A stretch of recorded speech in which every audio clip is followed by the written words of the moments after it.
Di Candi Laosan itu bertempat di Desa Pakusan, Kecamatan Prambanan. Jadi ini diperkirakan dibangun pada abad ke-9, jadi antara tahun 825 sampai 850 Masehi. Ini berdasarkan pada prasasti Karangtengah yang bertahun 824 Masehi. Jadi dibangun pada zaman Pramudiawardhani yang dari keturunan Wangsa ya, Sailendra, putra dari Semaratungga yang menikah dengan Raka Pitatan dari bangsa Sanjaya yang beraliran Hindu. Jadi ini kami ini mau meliput untuk candi yang terbesar ya. Tapi sebelum masuk ke candi ini ada kayak gapura penjaga. Jadi ini dijaga oleh dua penjaga ya. Kalau dalam istilahnya boleh dibilang dwarapala. Jadi ini dua penjaga ini. Nah ini yang satu nih dari deteksi batin ya, deteksi energi, ini membawa senjata tongkat ya, tongkat, tapi tongkatnya bentuknya kayak ular tadi ini. Nah ini penjaganya bersenjatakan tongkat yang ada ularnya secara deteksi energi. Nah yang ini, terus satunya ini bersenjatakan gada. Jadi ini diperkirakan dulu ini pintu masuknya. Jadi pintu masuknya ini dari sebelah barat, ini pintu masuknya candi, dari barat ini pintu gerbangnya masuk. Ah ini dijaga dua orang penjaga dwarapala yang bersenjatakan gada dan bersenjatakan tongkat, tapi tongkat kayak berbentuk ular ya. Nih kita dari pintu gerbang ini yang dijaga dua dwarapala ini, kita langsung mau masuk ke pintu candi yang utama yang besar nih ya. Kita mau menuju ke arah pintu gerbangnya candi lah ini. Kita mencoba untuk masuk. Dari desain, struktur arsitektur dan juga penataan ruang itu bisa membuktikan bahwa teknik arsitektur atau teknik peradaban atau kemajuan ilmu pengetahuan waktu zaman dulu abad ke-8 dan 9 ini sudah sangat tinggi nih. Nah ini kita masuk. Nah ini ada dua candi yang satunya ini lebih besar ya. Coraknya memang corak gabungan antara corak Hindu dan Buddha. Nah dulu karena ini juga dulu kan perpaduan antara Raka Pitatan tuh dari Hindu terus menikah dengan Pramudiawardhani ya, dari Wangsa Sailendra dari Buddha. Jadi ini coraknya jadi coraknya campuran antara Hindu dan Buddha, dan dua-duanya bisa berjalan beriringan dan harmonis. Nah ini nanti kita coba mau meliput masuk yang ke candi yang besar, yang terbesar ini. Nah ini jadi sebelum masuk ke kompleks candi ya, ini ada dijaga kayak kalamakara ya, dan lidahnya menjulur. Jadi ini seperti sandi Hindu ya. Ini kan dibagi 3 bagian itu ya, walaupun ini sudah campuran dengan corak Buddha. Ini kan guys, susunan Hindunya masih kentara banget. Jadi di bagian bawah ini yaitu namanya Burlova. Jadi bagian bawah itu masuk dalam alam sengsaraan, jadi masih banyak godaan duniawi, materi, dan banyak godaan iblis atau raksasa kalau dalam dulu. Jadi kayak Kalamakara itu berarti kita masih terbelenggu dengan kepentingan duniawi. Jadi hidup, makan, jabatan, derajat, dan macam-macam pasti masih terjebak ke dalam dunia bawah. Lah ini kita masuk ke bagian yang tengah ya. Ini ada beberapa patung, ada proses untuk pemurnian menuju pemurnian untuk mencapai tingkatan moksa. Nah, kalau sudah tingkatan moksa yang di atas itu, seperti biasanya ada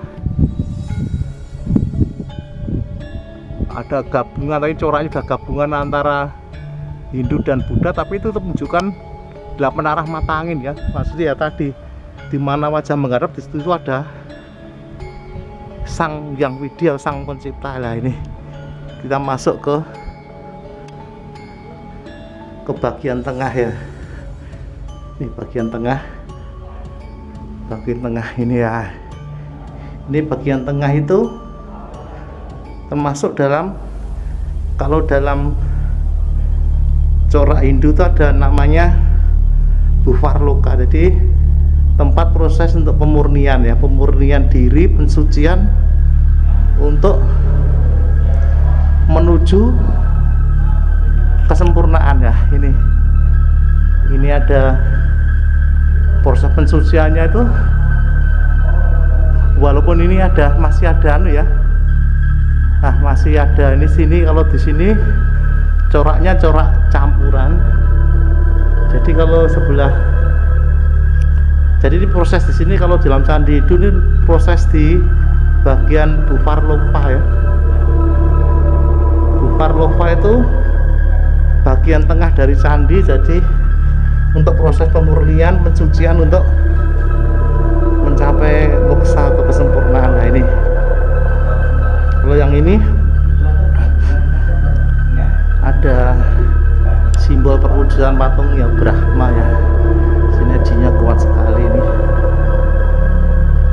Ada energi semacam tombak ya di sini ya. Tidak bisa jelaskan secara rinci karena ini tidak boleh dibuka secara umum. Sini energinya kuat juga. Ini yang sebelah kanan ya, sebelah kanan dari bagian Burlova. Yang sebelah kanan kita masuk ke bagian yang tengah. Nah ini utamanya di sini ada perwujudan Siwa. Lah Siwa ini. Nah ini energinya terbersih sangat kuat sekali. Ini ada energi seorang raja ya. Dan menurut keyakinan kami ini ada hubungan dengan energi Rakeh Pikatan. Ya ini energi dari deteksi dari kami aja, jadi bisa berbeda juga yang deteksi dari orang lain. Tidak masalah karena seperti biasa tiap orang punya pengalaman spiritual dan batin sendiri, jadi mungkin hasil deteksinya juga bisa berbeda. Nah, ini ada mustika bagus sekali, semacam batu ya, batu tapi batunya termasuk batu ajaib ya, jadi sangat kuat sekali. Hanya kami belum bisa buka karena memang belum diizinkan untuk buka, nanti berefek kurang bagus juga. Nah ini mau masuk ke bagian kiri ya, kiri dari yang, nah ini perwujudan, nah ini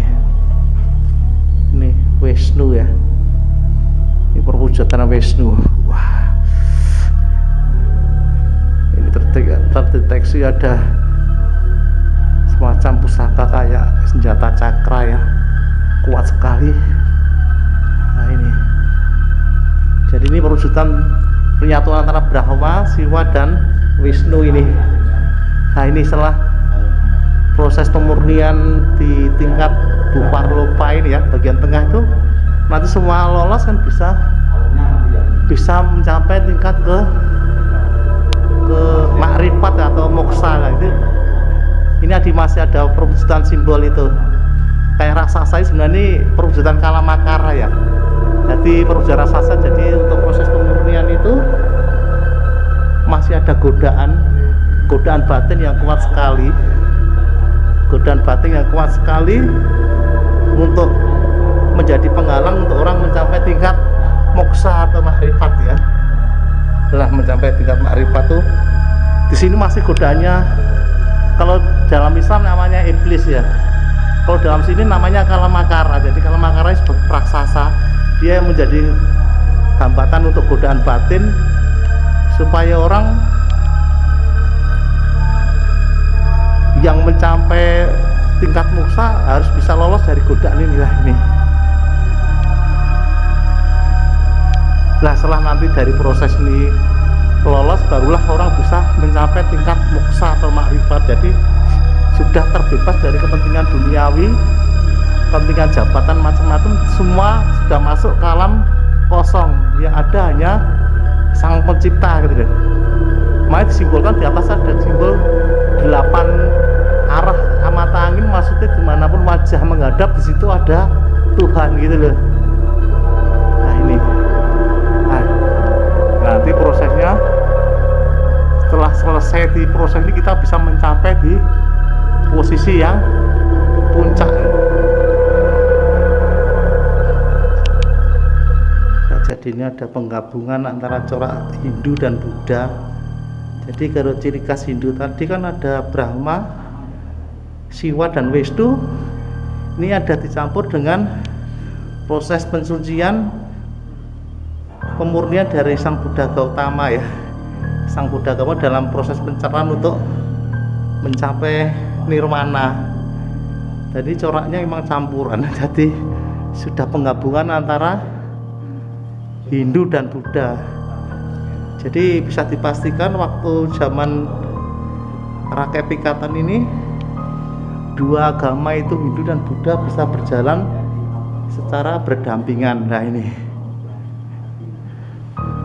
simbol dari Sang Buddha yang proses mencapai proses menuju pensucian dan pencerahan untuk mencapai moksa. Nah ini, jadi uniknya di Candi Pelawasan ini memang penggabungan antara